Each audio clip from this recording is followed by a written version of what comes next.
Buenos días, queridos amigos. Hoy es domingo 17 de noviembre de 2019. Ayer se celebró la gran marcha, había mucho escepticismo. Ah, ha habido, como es lógico, siempre alguna crítica, pero la imagen que vimos internacionalmente fue en general bastante positiva, al punto que Estados Unidos, por un órgano oficial, ah, hizo un señalamiento importante a aquellos en que las Naciones Unidas votaron en favor del régimen venezolano. Les pidió que miraran, que pusieran mucha atención al nivel de protesta que existe en Venezuela, ah, para que pudieran de alguna manera medir el nivel de descontento que existe en el país.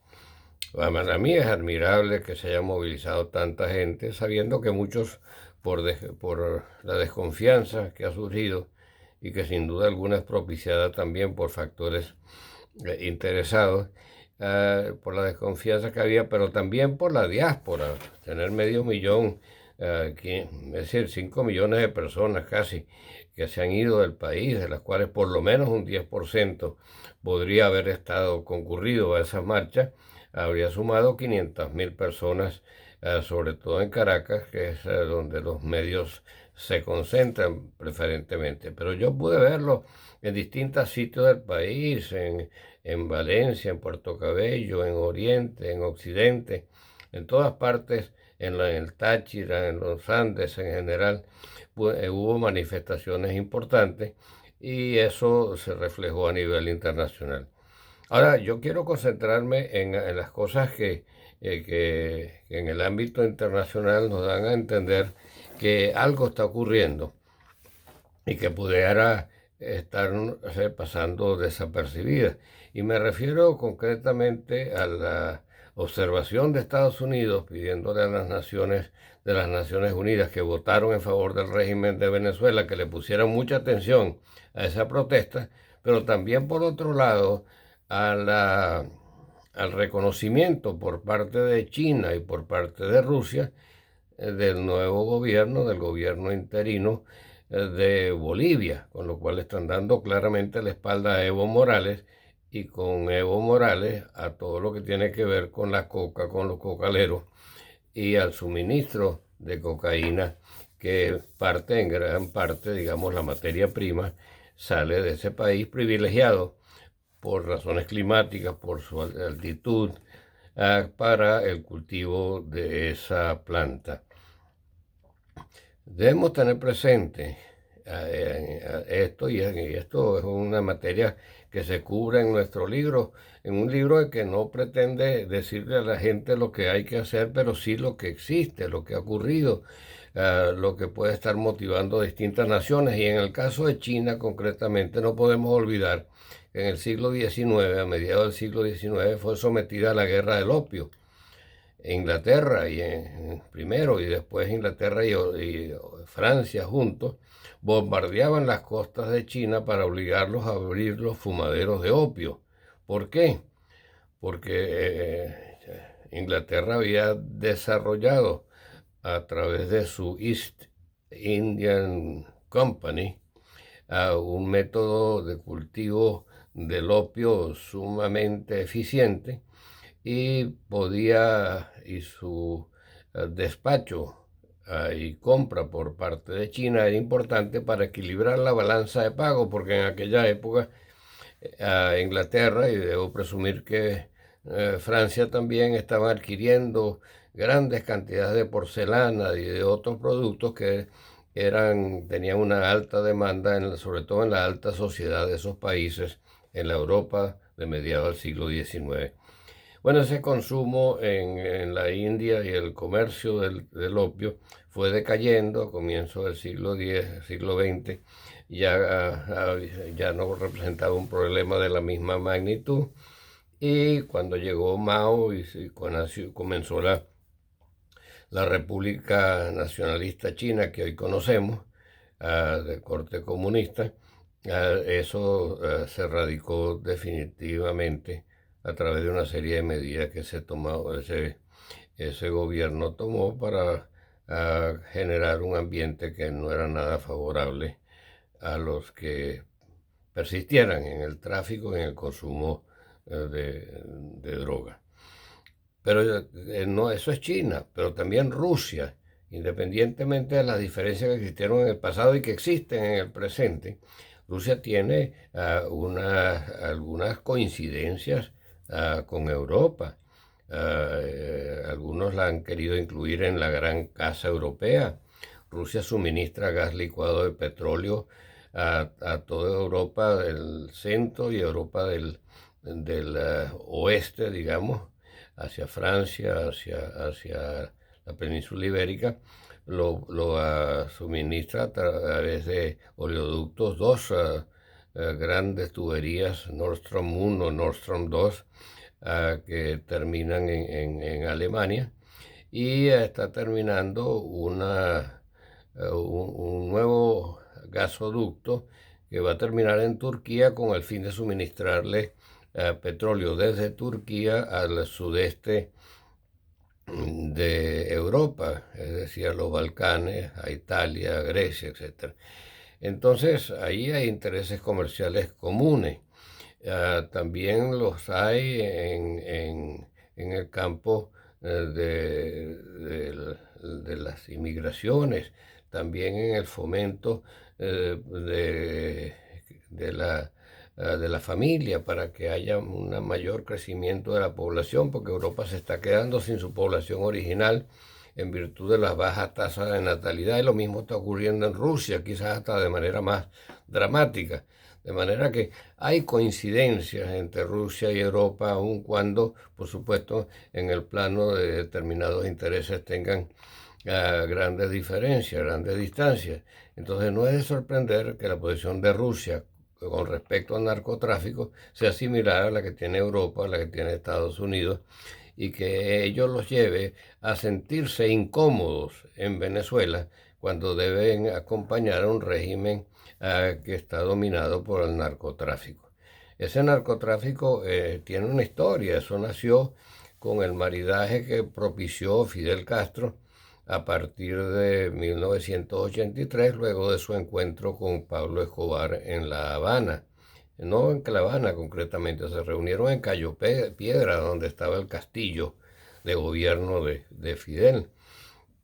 Y eso también, los detalles los encontrarán en mi libro.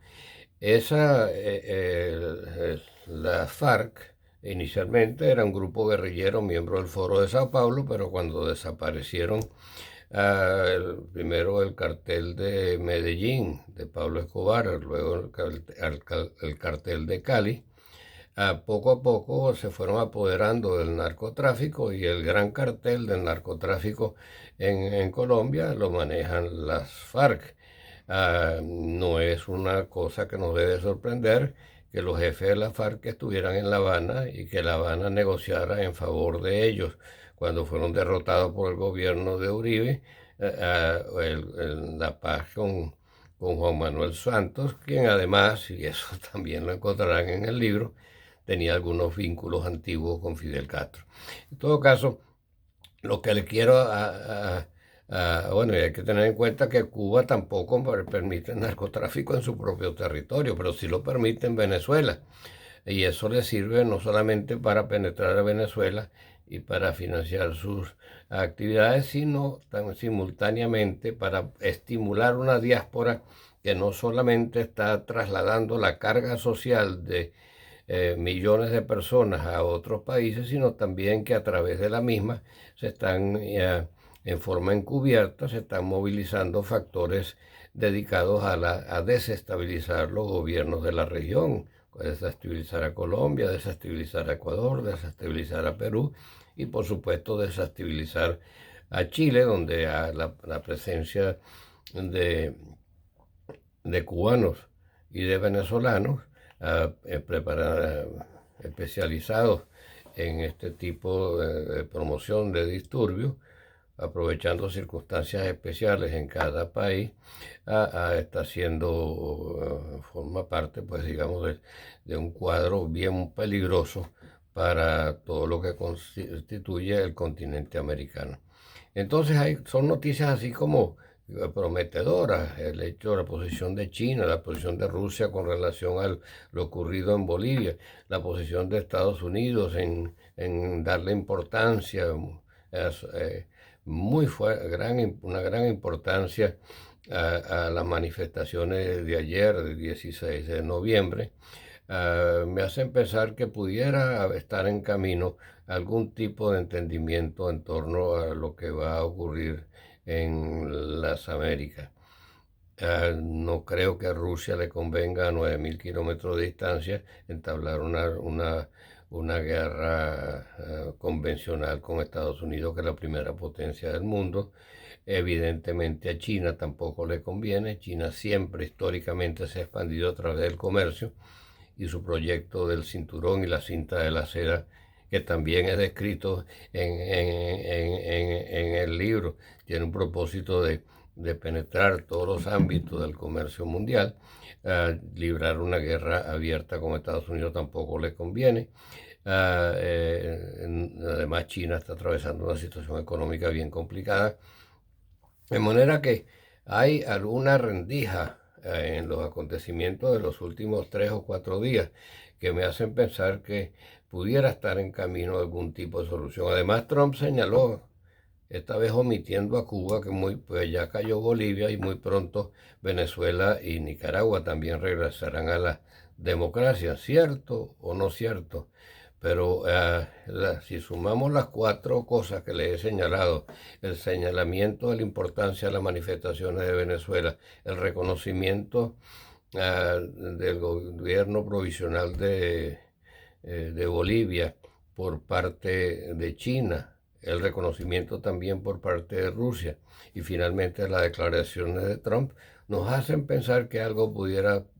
estar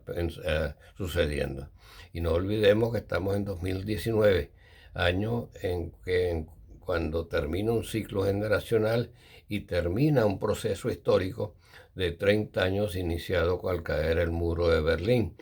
Un año en que vaticinamos desde hace muchos años, pero desde hace 2 años en el libro que está en el mercado, vaticinamos que 2019 sería un año de grandes desenlaces, y ya tenemos todo lo que relatamos la semana pasada, pero se lo repito: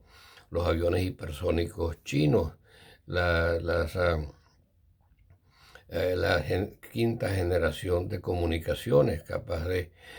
acelerar, multiplicar por 100 la velocidad a la cual se desarrolla en la inteligencia artificial, el cohete Avangard de los rusos, capaces de traspasar la frontera o el escudo protector de Estados Unidos, el desprendimiento de Inglaterra de la Unión Europea, el gobierno de México, presidido por un miembro de la FARC, el gobierno de Brasil, presidido ahora por un enemigo del Foro de Sao Paulo. Dije antes de la FARC, el gobierno de Brasil, perdón, de México, gobernado por un miembro del Foro de Sao Paulo, y el gobierno de Brasil, gobernado por una figura contraria, completamente enemiga de la representación de ese foro, es decir, del Partido de los Trabajadores que presidió siempre Lula. Señalan que hay acontecimientos en ebullición precisamente en el año 2019, cuando se cumple, como dije antes, el fin de un ciclo generacional y el fin de un proceso histórico. Bueno, entonces ahora el Grupo de Puebla, ahora las manifestaciones en Ecuador, ahora manifestaciones en Bolivia, ahora las manifestaciones en Chile, peligrosas, siendo que es un país, uno de los países más prósperos de América Latina. Venezuela es una bomba de tiempo, no es un problema de Venezuela solamente, es un problema continental y quizás en cierta forma un problema mundial. Y frente a eso, las potencias sugieren los acontecimientos de los últimos días que pudieran estar llegando a algún tipo de entendimiento, y a eso le damos la bienvenida. Bueno, es lo que tengo que decirles hoy, 17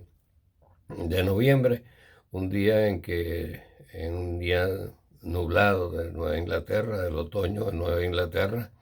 frío como han sido estos últimos días, pero alentadoras en cuanto a las noticias que escucho, porque siempre dije que la salida de Venezuela sería una salida no convencional y espero que en efecto ocurra. No sé si este año, quedan pocos días, pero si no en este año muy muy pronto para poder regresar a mi país. Bueno, feliz domingo, feliz semana, hasta la próxima.